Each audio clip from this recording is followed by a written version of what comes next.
The Ready Indian Country section of Ready.gov provides tips and tools for emergency preparedness that address specific areas of interest to Native Americans and Alaska Natives. Well, in Indian country, there's 565 tribes in the United States, and a lot of them have different disasters that they may encounter. Preparedness, I think, in Indian country is something that has always been within our culture and our lifestyle. We've always been prepared for the different seasons. We've always understood how we're going to survive based upon the environment that's around us. It is absolutely everybody's responsibility to be prepared for an event occurring in their community. It's important to know how you're going to handle that situation, how you're going to be able to take care of yourself, your family, and then your community. In 2007, we had over 65-mile-an-hour winds that swept through our reservation, burning more than 94% of it completely to the ground and putting a number of our tribal members into a situation where they had no homes anymore. We were told to evacuate, and we had 1 hour. And you go back to your house and you think, what am I going to take? I never thought in my entire life that my grandmother would go homeless, my uncle would go homeless, and I'd see all my family fending to rebuild our community again. But those things happen. The best thing that individuals can do for themselves is to ensure that they're prepared at home and to get involved in their community. They can volunteer at any emergency response activities that are taking place, and just making sure that they know what procedures the tribes have in place and that they know what the response plans are. We have monthly trainings. Everybody's invited. It don't matter whether you come from the reservation or not. In the event of the big disaster, we're in the same boat. No agency has the resources to take care of everyone simultaneously.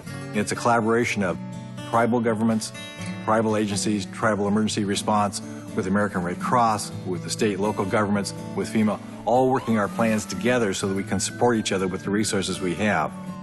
I think the best way to look at being prepared is to look at it more as a lifestyle. You should live your life, not in fear, but being aware that you should at any time be able to pick up a bag and go out the door if you need to, or shelter in place for any significant amount of time. It's important for people to have a kit and to have a communications plan with a family member outside of the local area so that all of their family members can make contact to one person and everyone knows that each other is safe. A standard emergency kit includes water, food, and medicine to sustain all members of your household for at least 3 days. Visit Ready.gov for a complete list of suggested items, along with recommendations for how to prepare a family emergency plan.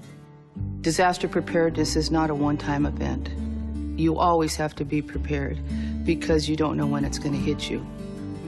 Indian people on the reservations, when something happens, everybody pulls together. It doesn't matter who your neighbor is. You might not have talked to them for 30 years. Well, something happens, everybody's given food, they're given clothes, they're given shelter, they're given, everybody gives. It's 100% when disaster happens.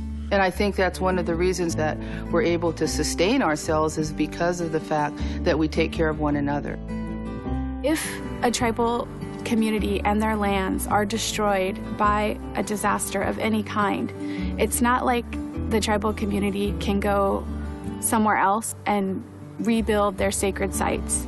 I think that's what makes emergency management in Indian country imperative. This is our homeland, and so we have to protect it and be prepared for that.